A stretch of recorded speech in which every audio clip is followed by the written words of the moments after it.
احنا الواحد مننا ب20.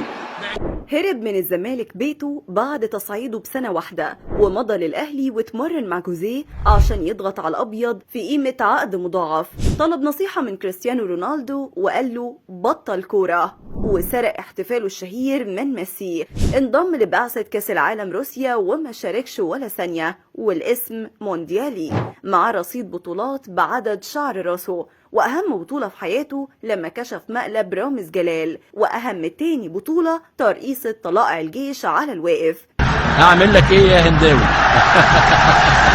عاوز يلفت النظر، هو لعيب رجل كل العصور، وأي مدير فني أو رئيس نادي بيقلب عليه ما بيكملش على كرسيه. شيكابالا المختلف عليه. اسمع واحكم بنفسك، يا ترى هو نجم شال النادي ولا لاعب شل جماهير النادي؟ سنة 2002 صعد شيكا من الناشئين للفريق الأول في الزمالك، والكل قال ده الجوهرة السمراء بيليه 100 عقبة اللي هيغير تاريخ الكرة في مصر. وفي 2003 يعني بعد سنة واحدة بس من صعوده، شيكا ساب الزمالك وهرب. والله زي ما بقولك كده، حلم الاحتراف في أوروبا كان بيدعبه، عشان كده خد شنطته وراح على اليونان وانضم لنادي باوك من 2003 ل 2006. بعد كده شيكا قرر يرجع مصر تاني، لكن الزمالك قال له مالكش مكان عندنا لانك سبت النادي وهرب. الجوهرة السمراء فكر في ورقة ضغط قوية على إدارة الزمالك، واستغل الأجواء المشتعلة اللي بين الأهلي والزمالك، وعرض نفسه على الأهلي من خلال عدلي القيعي.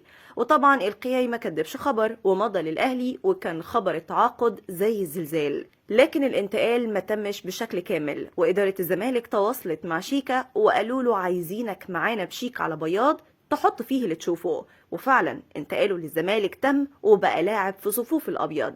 في 2009 بقى الدنيا كانت مشحونة بين جماهير الأبيض والأحمر، وشيكا بيلعب قصاد الأهلي في ماتش مليان جماهير والدنيا على آخرها.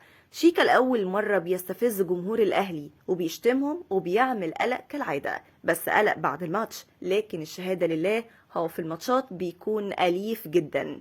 جمهور الزمالك ساعتها كان شايف فريقه بيتهزم من الأهلي دايما ومفيش أمل في الفوز على الأهلي، بس شايفين الجوهرة السمراء بتستفز الجمهور وبيشتمهم وبيعمل لهم إشارات خارجة بإيده. اعتبروا إنه كده الحراق والواد اللي مقطع بطاقته اللي بعد كل ماتش الزمالك يخسر فيه شيكا يجري ناحية جمهور الخصم ويطلع لهم لسانه ويعمل لهم إشارات بصوابعه، والجمهور ينتشي بالحرقان اللي مسببه للخصم. شيكابالا لو ما لقاش حد يتخانق معاه بيتخانق مع نفسه. حتى لما حسن شحاتة مسك الزمالك سنة 2012 شيكا اتخانق معاه وقال له لو مش عايزني معاك مشيني، لكن اتصدم من رد حسن شحاتة عليه وقال له طب ما تمشي. وقتها شيكا استنى 6 شهور وراح طاير على البرتغال وانضم لسبورتنج لشبونة. لعب كان ماتش ودي، والمدرب وقتها قال له ارجع على مصر تاني، مش محتاجينك معانا في الفريق.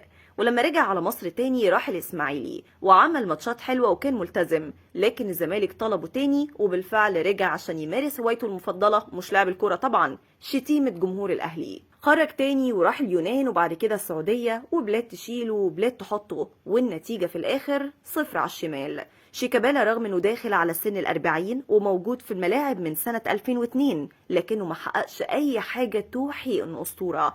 يدوب هما كام دوري على كام كاس وشكرا على كده. حتى بطولة افريقيا ابطال الدوري ما حققهاش مع الزمالك، وفي نهائي القرن قصاد الاهلي وكانت فرصته انه ياخد بطولة للتاريخ ما قدرش يحققها وخسر كالعادة. يمكن الانجاز الاكبر في تاريخه انه لما اتعمل فيه مقلب رامز جلال اكتشف المقلب بدري وعرف يخلع منه، وطبعا الجمهور تغنى بالعقلية الشيكابالوية.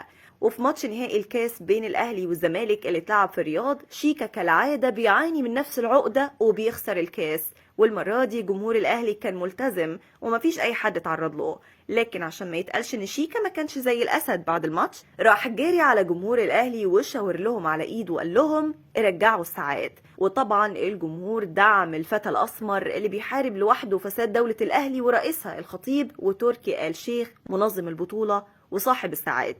وفي كاس العرب بالسعودية فوجئنا بعد مباراة النصر اللي شهدت إقصاء الزمالك من البطولة، رونالدو بيبادل تيشيرت الزمالك وجمهور الزمالك رونالدو أحد معجبي الأباتشي. لكن بعدها بيوم بتظهر الحقيقة ويطلع منظمي البطولة هم اللي اتفقوا مع رونالدو على اللقطة عشان يلموا راتش من الزملكاوية على السوشيال ميديا ويزودوا من قيمة البطولة التسويقية. يعني الزمالك ودع البطولة وكمان عملوا من ورا جماهيره فلوس، بيتعاملوا معاه كأنه فريق زبون. وتدور الأيام وكرة القدم تنصف شيكا ويتوج بالسوبر الإفريقي على نفس الملعب، ونلاقيه بيرقص مع تركي بعد ما كان بيهاجمه أول امبارح، والكل قال شيكا هيعلق حذائه ويعتزل، لكنه قال أنا فيها لخ فيها. وقدامي يجي 3 سنين ما يعديش 3 أسابيع ونلاقيه بيضيع على زمايله والجمهور اللي بيسانده من 22 سنة أغلى لحظة نصر في تاريخهم بأنانية مفرطة. وكالعادة الحكم يصفر ويجري شيكا على ربيعة يضربه ويشتمه.